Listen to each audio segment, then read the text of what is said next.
आपसे निवेदन है, जब आप रक्षा सूत्र बांधे, राखी बांधे, जिसमें जल हो, पानी हो, और पानी वाला फल जब हाथ में देकर रक्षा सूत्र बांधती है बहन, तो भाई का भी घर भरा रहता है और बहन का भी घर भरा रहता है। उसमें श्रीफल।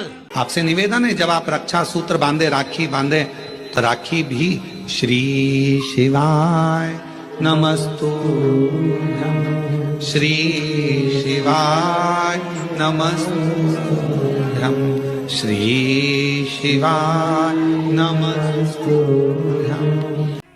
आप नारियल का गोला दो 50 बार दो, 10-10, 20-20 गोले दे दो, 50-50 गोले दे दो, मना नहीं है, हैं? 2-4-8 झोला भर के दे दो, हम वो भी मना नहीं करे, एक बोरा भर के दे दो, उसका मना नहीं। और श्रीफल की मूलता है, यहाँ नारियल का जो श्रीफल है उसकी मूलता है। और कितनी सुंदर बात है, नारियल जो बहन भाई को देती है श्रीफल, हाथ भरा हुआ रखती है, भाई को बहन जब श्रीफल देती है तो भाई वही श्रीफल अपनी बहन को कुछ दक्षिणा अर्थात कुछ रुपया रखकर, कुछ भेंट रखकर, कुछ स्वरूप रखकर, जब बहन इतनी दूर से आई वही श्रीफल भाई फिर बहन को दे देता है, ये ले तू दे जा, तू रख ले। पर बहन उस श्रीफल को लेकर नहीं जाती है, बहन क्या कहती है, नहीं नहीं तुझे रखना पड़ेगा, तू रख। तो दो चीज में से जब श्रीफल भाई भेंट रख कर देता है अपनी बहन को, तो बहन श्रीफल वही भाई के घर छोड़ देती है, भेंट का कुछ भाग लेकर चल देती है।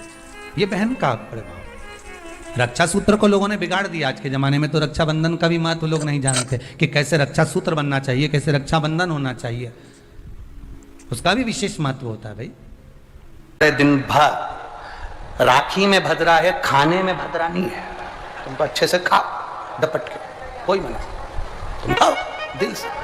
तुम्हारा दिन भर ऐसा बीतना चाहिए, ऐसा नहीं कि मुंह उतार के बैठे रहो, राखी तो रात को बंधेगी, 9 बजे के बाद बंधेगी, 9 बजे बंधेगी, ऐसा नहीं कि 9 बजे के बाद का इंतजार कर रहे हो, 9 बजे के बाद 9:02 के बाद करोगे, 3 मिनट के बाद करोगे, 5 मिनट का, ना ना, राखी का त्योहार फीका मत होने देना। राखी भले रात को बंधे, पर दिन भर तुम्हारे चेहरे पर प्रसन्नता होना चाहिए और मिठाई का आनंद होना चाहिए। दिन भर तुम्हारे चेहरे पर प्रसन्नता हो कि आज रक्षाबंधन है, नहीं तो त्योहार को तुम छोटा कर दो, सुकुड़ दो, ऐसा नहीं, बड़ा हमारा दिन भर त्योहार रक्षाबंधन का, खूब एंजॉय करो, अपने जीवन को आनंदित करो। और मेरे भोलेनाथ को आप अपना भाई बनाओ, मेरे शंकर को अपना रक्षाकर्ता बनाओ, मेरा देव अधिदेव महादेव तुम्हारे से कदम मिलाकर चले, यही भाव रखते हैं। शिव तत्व की प्राप्ति शंकर का मूल, उसकी भी मूलता होती है। कहाँ दिया जाता है इसको, को कहाँ डाला जाता है, तो कहते हैं जिस स्थान पर गाय को बांधा जाता है, जिस साधु संत और बहन बेटी, ये 3 काल का हरण करती है, इसलिए इन तीनों की महत्वता। जब ये राखी जो बनती है ना, ये रक्षा सूत्र जो तुमने बांधा है, जो मोली जो बांधते हैं, कलेवा जो बांधते हैं, ये रक्षा सूत्र बहुत दिन तक जब बंधा रहता है, पूरा समय 8 महीने, 9 महीने, 6 महीने, 4 महीने, 3 महीने, जितना भी आप लोग बांध कर रखते हैं, जितना भी 8 दिन, 15 दिन, 20 दिन, जब तक आप बांध कर रखते हैं, उसके बाद में इसको खोलने के बाद कहाँ डाला जाता है, कहाँ दिया जाता है इसको, वो रक्षा सूत्र को कहाँ डाला जाता है, तो कहते हैं जिस स्थान पर गाय को बांधा जाता है, जिस स्थान पर गाय को बांधा जाता है, उस स्थान पर इस रक्षा सूत्र को ले जाकर एक और किसी भी खूंटे से गाय के, या गाय का जो ग्वाड़ा होता है, गाय जहां बंधती है उस स्थान पर कोई कील लगी हो, कोई खूंटा लगा हो, उससे इस रक्षा सूत्र को खोलकर बाद में बांध दिया जाता है, वहां रख दिया जाता है। क्यों, किस लिए रखते हैं, क्यों जोड़ा गया इसको हिंदू धर्म में, रक्षा सूत्र को गाय से क्यों जोड़ा गया, उसका कारण केवल इतना है कि गौ माता, जब तक आपने रक्षा सूत्र बांधा, इसके बाद रक्षा सूत्र आपने अगर गौ माता के उस ग्वाड़े में कहीं ले जाकर बांध दिया है, दे दिया है, रख दिया है, 33 कोटि देवता गौ माता के भीतर विराजमान होते हैं, 33 कोटि देवता गौ माता के भीतर रहते हैं, और केवल ये जो ये गाय जहां बंधती है, गौशाला जो होती है ना, गाय जहां बनती है, जहां पर गौ माता निवास करती है, हम तो कहते हैं लोग वृंदावन किससे मिलने जाते हैं, जम के बोलिए जरा, भगवान कृष्ण से, ठीक है। और भगवान कृष्ण किसको चराने जाते हैं, गौ माता। मतलब तुम कृष्ण जी के पीछे और कृष्ण जी गौ माता के पीछे, क्यों, तो उसका सीधा सीधा प्रसंग है कि गाय के ग्वाड़े में, गाय के उस आंगन में, गौशाला आदि में जहां गाय बनती है, उस जगह पर अगर आपने रक्षा सूत्र बाद में बांधने के बाद 8-15 दिन, महीना बाद, 2 महीने, 4 महीने, 6 महीने, 8 महीने के बाद में आपने वहां बांध दिया, रख दिया, तो जिसके हाथ में बंधा होता है उसकी रक्षा स्वयं गौ माता में विराजमान 33 कोटि देवता करते हैं, उसकी रक्षा का सूत्र फिर वो संभालते हैं। फिर वो आपके नहीं, फिर वो संभालेगा। कोई बड़ा काल आ रहा है, कोई बड़ा एक्सीडेंट होने वाला है, कोई ग्रह बेकार हो गया, उसको फिर संभालेगा कौन? वही गौ माता। गाय, बेटी और संत, ब्राह्मण, साधु, सन्यासी, तपस्वी, साधक, उपासक ये संभाल लेते। और एक बात कहूंगा आज रक्षाबंधन पर, आपको अच्छी लगे तो आप स्वीकार करना, ना लगे तो आप छोड़ देना। वैसे भी सियोर वाला महाराज ताड़ी ताड़ी बोले ही बोले है, उसमें क्या दिक्कत? तो बोलने में तो कोई पीछे हटूंगा नहीं। एक निवेदन आप सबसे करूंगा, आपको अच्छा लगे अपने जीवन में उतारिएगा, ना लगे कोई बात नहीं, छोड़ दीजिएगा, पर उतारना जरूर।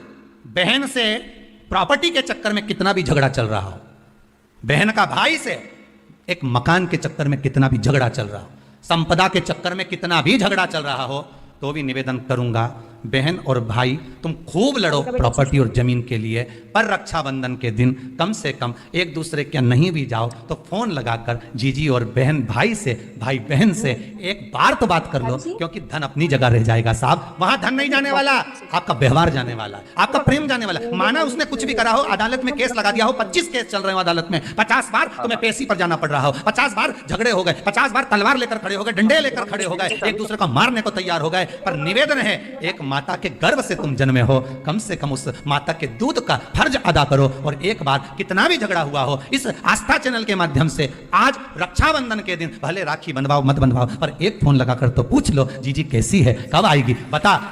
या बहन भाई को कह दे रहे कैसा है, भूल गया क्या मुझे, भाई भी कह दे, लड़ाई की बात मत करना, आज के दिन बस प्रेम की बात करना, कि कम से कम बहन का फोन तो आया। मेरा मन कहता है, मेरा दिल कहता है कि शायद दिवाली पर जितनी आतिशबाजी नहीं हुई होगी, उतनी आतिशबाजी आपके दिल में होगी, कि जिससे केस चल रहा है वो फोन लगाकर पूछ रहा है कि भाई ने पूछा बहन से, बहन ने पूछा भाई से, कैसे हो, भाभी से बात कर लो, थोड़ा बच्चों से बात कर लो। माना अदालत में देखा जाएगा, लड़ाई झगड़े सब होंगे, सब कुछ होगा। कौरव और पांडवों की कथा तो देखो रे, कितनी सुंदर है, कितनी सुंदर है।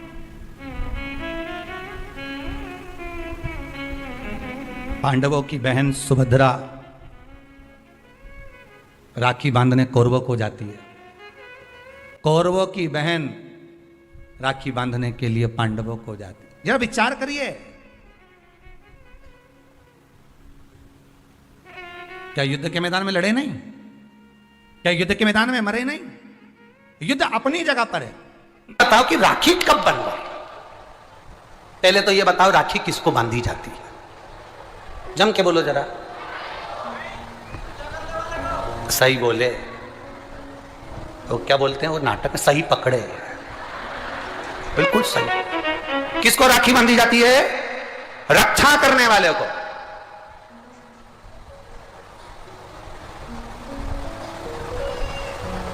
अब तुम्हारी बहन तुम्हारे साथ चल रही है और तुम्हारी जिंदगी में हर पल वो तुम्हारा साथ दे रही है कि नहीं रक्षा करने वाली? राखी आप अपनी बहन को भी बांध सकते हो। दो बेटियां आपस में बात कर रही थी, मेरा भाई नहीं है गुरुजी, मैं क्या मेरे बुआ के लड़के को राखी बांधने जाऊं, मैं क्या मेरे मामा के बच्चे को राखी बांधने जाऊं, मैं क्या उसको, राखी बंधवाने वाले के मन में ही नहीं है, क्योंकि उसके मन में आ रहा है 500 रुपए देना पड़ेगा, उसकी मम्मी के मन में आ रहा है कपड़े दिलवाना पड़ेंगे। पर तुम्हारे भीतर ऐसा भ्रम उत्पन्न कर दिया कि राखी के लिए लड़का होना जरूरी है, भाई होना जरूरी है। शिव महापुराण कथा कहती है जो तुम्हारी रक्षा करे राखी उसके हाथ में होना चाहिए। तुम्हारी बहन जरूरी नहीं कि भाई होगा तो राखी बंधेगी, तुम्हारी बहन तुम्हारी रक्षा कर रही है, राखी बांधिए। रक्षा करने वाला पिता भी होता है, बेटी अपने बाप के हाथ में भी राखी बांध सकती है, वो रक्षा करता है। भाई रक्षा करने वाला है, भाई के हाथ में राखी बांधी है। और मेरा गणेश, मेरा शिव, मेरा ओघड़दानी, मेरा लड्डू गोपाल, मेरा कृष्णा, मेरा राम, जो भगवान तुम्हारे घर में है राखी उनको भी बांधिए, वो तुम्हारी रक्षा करते हैं। राखी गुरु को भी बांधी जाती है, क्योंकि गुरु रक्षा करने वाला होता है, मार्ग प्रशस्त करने वाला होता है। राखी हमारी जिंदगी का एक सुख देने वाली, राखी हमारी, ऐसा नहीं कि केवल मनुष्य को राखी बनती है, आपके गौ माता भी अगर आपके यहाँ है तो गाय भी तो आपकी रक्षा करने वाली है, वो उसकी रक्षा भी हमें करना है और वो हमारी रक्षा करे। जिस वृक्ष को तुमने बड़ा करा, एक पेड़ को तुमने पाला बड़ा करा, उस पेड़ को तुम अपना बनाकर, अपना जानकर वृक्ष को उस लायक तुमने बना दिया कि वो दुनिया की रक्षा करेगा। उस वृक्ष को ऐसा बना दिया कि दुनिया को छाया देगा। उस वृक्ष को ऐसा बना दिया कि यह दुनिया का भरण पोषण करेगा तो वो वृक्ष भी दुनिया की रक्षा करने वाला है। प्रकृति से प्रेम करो और पेड़ को भी राखी बांध सकते हो। रक्षा करने वाले को राखी, जो तुम्हारी रक्षा करे। एक मां अपनी बेटी की, अपने बच्चों की रक्षा करती है। ये जरूरी नहीं कि तुम हमारा भाई नहीं है, अब हम किसको राखी बांधे, हम किसको भाई बनाएं, हम किसको भाई बनाएं, हम उसमें राखी बांधे। बहुत भ्रम फैला रहे हैं लोग, नाटकों के माध्यम से बहुत भ्रम फैला रहे हैं। किताब, गाय, ब्राह्मण और बेटी तीन तुम्हारे दरवाजे पर आए, उनका आदर करिए, सम्मान करिए, सत्कार करिए। तीन को देने से कभी नहीं घटता। पहले भी कथा में कहा, आज फिर कहते हैं, ब्राह्मण को देने से कभी नहीं घटता। संत, ब्राह्मण, साधु, सन्यासी, तपस्वी, साधक, उपासक, इनको देने से कभी नहीं घटता। दूसरा, गौ माता को देने से कभी नहीं घटता। और तीसरा, बहन बेटी को देने से कभी नहीं घटता। इनको देने से बढ़ता ही है, घटेगा नहीं।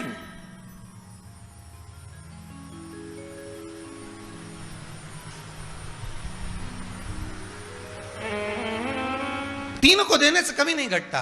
गाय, ब्राह्मण और बहन बेटी दीजिए। ये घटने वाला नहीं है आपका, बढ़ने ही वाला।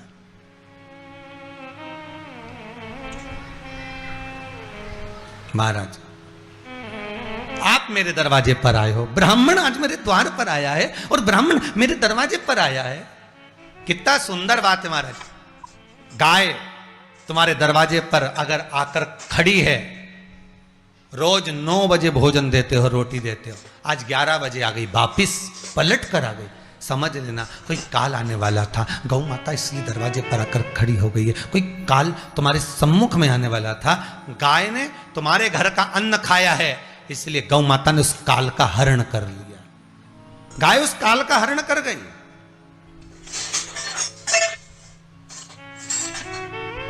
बहन बेटी तुम्हारे दरवाजे पर अचानक आ जाए, अचानक घर के लोग पूछे, क्यों जीजी आज कैसे आ गई तू, एकदम अचानक कैसे पहुंच गई तू? बस तेरी याद आ रही थी भैया, इसलिए पहुंच गई। अच्छा, बहन बेटी अचानक आ जाए, कुछ निकाल कर दे देना। काल को हरती है बहन बेटियां। क्यों कहते हैं कि शादी ब्याहों में, अन्य कार्यक्रम में बहन बेटी को बुलाओ? क्यों कहा जाता है सबसे पहले बहन बेटी को लेकर आओ? क्योंकि ये काल का हरण कर लेती, ये काल को हरती है।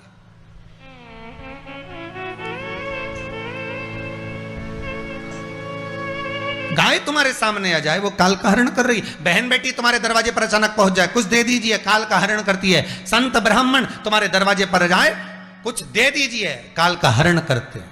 ब्राह्मण भी तुम्हारे दरवाजे पर पहुंचे, संत, साधु, सन्यासी, तपस्वी, साधक, उपासक दरवाजे पर पहुंच रहा है, वो काल का हरण करते हैं, काल को हर लेते हैं। गौ, बेटी और ब्राह्मण, संत, साधु काल का हरण कर लेते हैं।